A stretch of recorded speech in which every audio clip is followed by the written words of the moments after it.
जय श्री श्याम भक्तों, आज है धनतेरस। कार्तिक के महीने में दिवाली के 2 दिन पहले धनतेरस आती है, लेकिन तिथि के अनुसार आज धनतेरस आई है, तो आज हम धनतेरस की कथा सुनेंगे। कार्तिक लगने की तेरस को धनतेरस कहते हैं।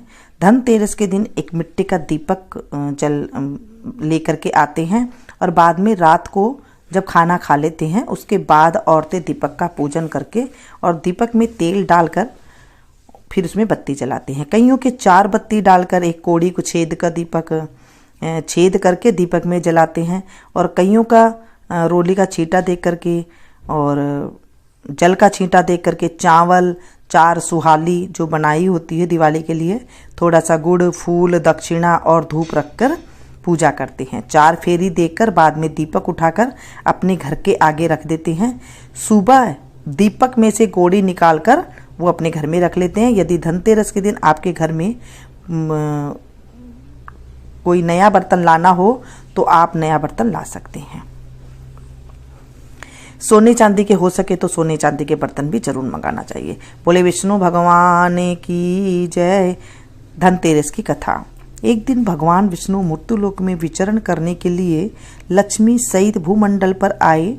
कुछ देर बाद लक्ष्मी से बोले कि मैं दक्षिण दिशा की ओर जा रहा हूँ, तुम उधर मत देखना।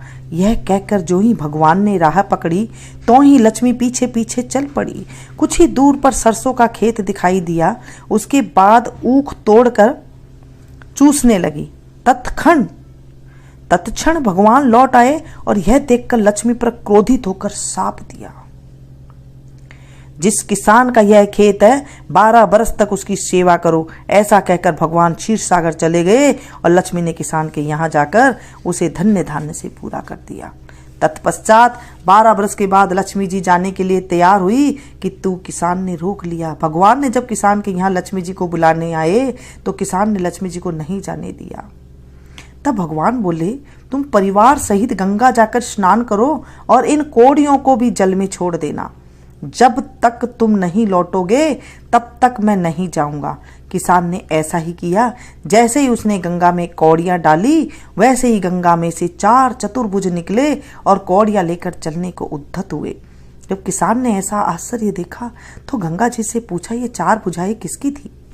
गंगा जी ने बताया, हे किसान, वे चारों हाथ मेरे ही थे। तूने जो कौड़ियां मुझे भेंट की है वे किसी की दी हुई है। किसान बोला, मेरे घर में तो 2 सज्जन आई हैं, उन्होंने ही दी है। गंगा जी बोले, तुम्हारे घर में जो स्त्री है वह लक्ष्मी है और पुरुष विष्णु भगवान है। तुम लक्ष्मी जी को न जाने देना, नहीं तो पुण्य उसकी भांति निर्धन हो जाओगे, उसी भांति हो जाओगे तुम। यह सुनकर जब वह लौटा तो भगवान से बोला, मैं लक्ष्मी जी को नहीं जाने दूंगा। तब भगवान ने किसान को समझाया, इनको मेरे श्राप था जो कि 12 वर्ष से तुम्हारी सेवा कर रही है। फिर लक्ष्मी चंचल है, इनको तो बड़े बड़े भी नहीं रोक सकते। किसान ने हठपूर्वक पुण्य कहा, नहीं, मैं लक्ष्मी जी को अब नहीं जाने दूंगा। इस पर लक्ष्मी जी ने स्वयं कहा, हे किसान, यदि तुम मुझे रोकना चाहते हो तो सुनो, कल धनतेरस है।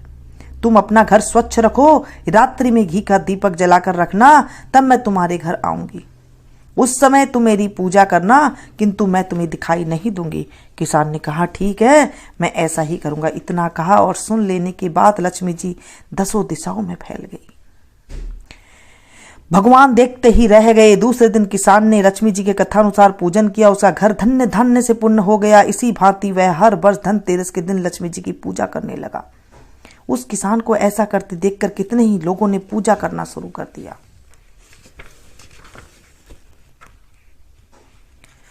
और उसके बाद सभी के घर में जो है धन्य धान्य होने लगे।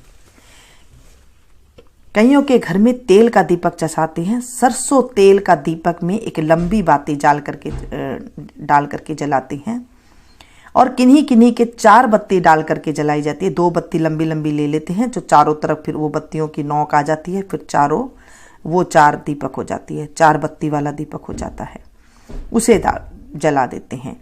दक्षिण की तरफ रखते हैं दिए को, जहां दक्षिण दिशा होती है वहां पर रखते हैं दिए को। नीचे कुछ, आप दिए के नीचे कुछ जरूर कुछ डाल दें, चावल के दाने डाल दें, खील पतासे डाल दें, जो भी डाल दें वो नीचे डाल करके फिर दिए को रख करके फिर वहां पूजा रख करके आ जाते हैं। ऐसे होती है धनतेरस की पूजा। और धनतेरस की पूजा को अल्प मृत्यु ना हो। देखो मृत्यु तो इस संसार में सभी की होनी है, सभी आए हैं सभी जाएंगे अपना अपना रोल पूरा करके, लेकिन जैसे एक्सीडेंट हो जाते हैं या फिर अचानक मृत्यु हो जाती है, वो मृत्यु नहीं होती है जब हम धनतेरस के दिन जब हम पूजा करते हैं। इसलिए ये दीपक जलाया जाता है। उसके बाद होती है नरक चतुर्दशी। आज नरक चतुर्दशी भी है क्योंकि दोनों तिथि एक साथ आ गई है। कल बड़ी दिवाली है तो छोटी दिवाली को नरक चतुर्दशी भी कहते हैं। आज छोटी दिवाली के नाम से भी जाना जाता है। और नरक चतुर्दशी के दिन कार्तिक कृष्ण की जो चतुर्दशी आती है ना, कृष्ण पक्ष की जो चतुर्दशी है, आज नरक चतुर्दशी का पर्व मनाया जाता है। वैसे तो शाम को 6 बजे तक रहेगी ये धनतेरस त्रयोदशी तिथि, उसके बाद जो है 14 तिथि लग जाएगी। चतुर्दशी का पर्व मनाया जाता है। इस दिन नरक से मुक्ति के लिए प्रातः काल तेल लगाकर और जो है उपटन लगाते हैं। आटा, गेहूं का आटा होता है वो ले लेते हैं और उसमें थोड़ी सी हल्दी, तेल, पानी डाल करके और वो पूरे शरीर में लगा करके करते हैं। पहले तो जब हम छोटे थे ना तो पट्टा, लकड़ी का पाटा लेते थे, अब तो सब प्लास्टिक का लेते हैं। लकड़ी के पाटे के नीचे एक तेल का दीपक जला करके फिर स्नान करते थे, क्योंकि कार्तिक के महीने में जो आपने 15 दिन स्नान किया है उसमें जो है साबुन तेल नहीं लगाया जाता।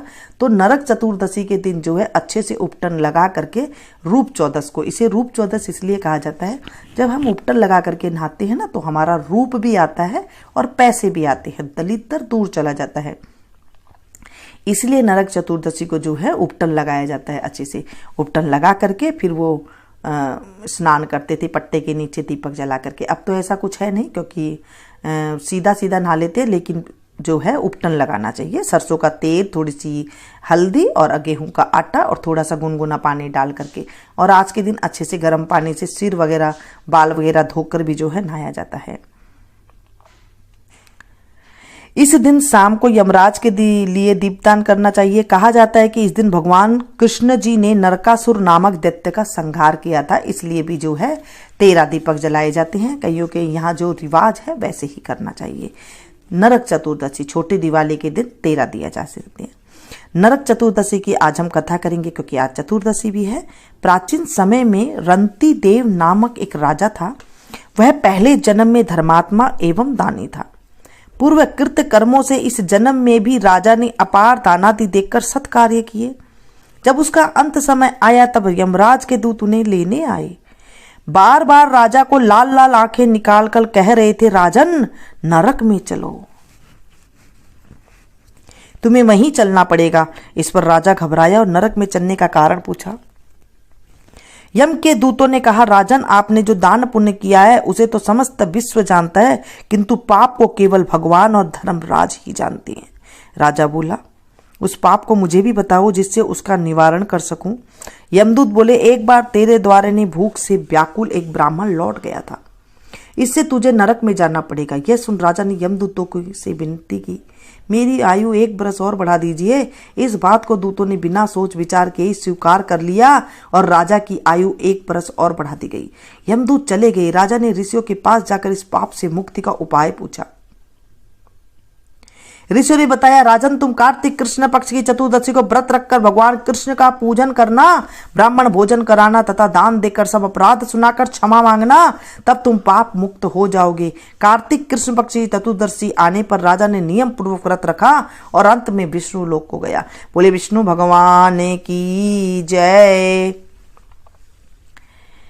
इसलिए जो है आज के दिन उपटन लगाया जाता है। और छोटी दिवाली के दिन कृष्ण पक्ष की जो 14 की छोटी दिवाली होती है ना, उसमें आटे, तेल, हल्दी का उपटन जैसे मैंने बताया उसे लगाए, बाद में सभी नहाए। घर के सभी लोग नहा सकते हैं। पट्टे के नीचे तेल का दिया जलाकर गर्म पानी से सिर सहित नहाए, बाल को धो करके नहाए।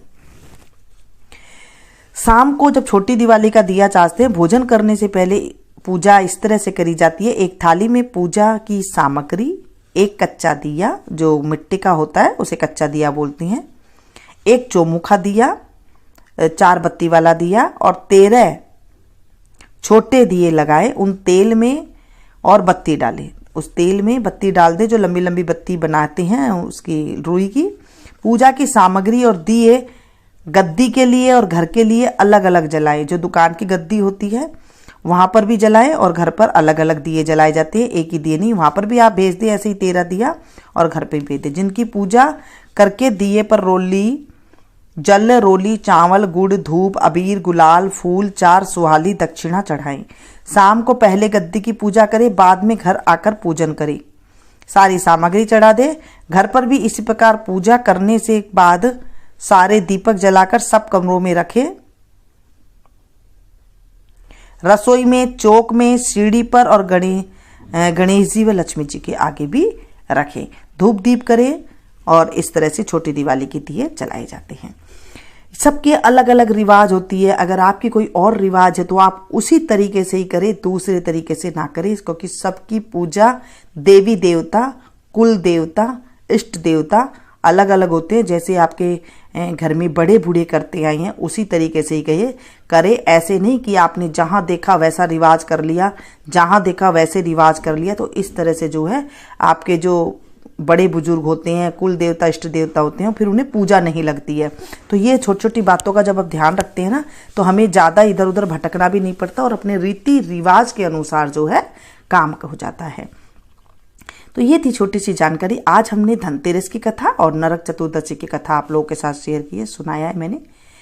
इसे ज़्यादा से ज़्यादा शेयर करना है, क्योंकि जब आप लोग भी किसी को सुनाएंगे ये कथा सुनाने वाले को, सुनने वाले को और हुंकारा भरने वाले को, हे लक्ष्मी माता उनके घर में निवास करना और विष्णु सहित आप निवास करना, ताकि हमारे घर में जो है ज्ञान की भी बरकत रहे और आपके धन की भी हमारे घर में कभी कमी ना रहे।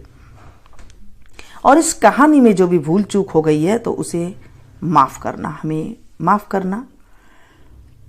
आप इसे ज़्यादा से ज़्यादा शेयर करें ताकि सभी को आप जब सुनाएंगे ऐसी कथा तो आपको भी जो है पुण्य की प्राप्ति होगी। जो कथा को सुनाते हैं, सुनते हैं, हुंकारा भरते हैं, उनके जीवन में करोड़ों गुना शुभ फल की प्राप्ति होती है और पाप जो है दूर हो जाते हैं। मिलती हूँ फिर से एक नई कथा के साथ, नई जानकारी के साथ। Thank you. अगर आपका कोई क्वेश्चन है तो आप कमेंट बॉक्स में जाकर के पूछ लीजिएगा, उसका भी मैं आपको आंसर दे दूँगी। Thank you.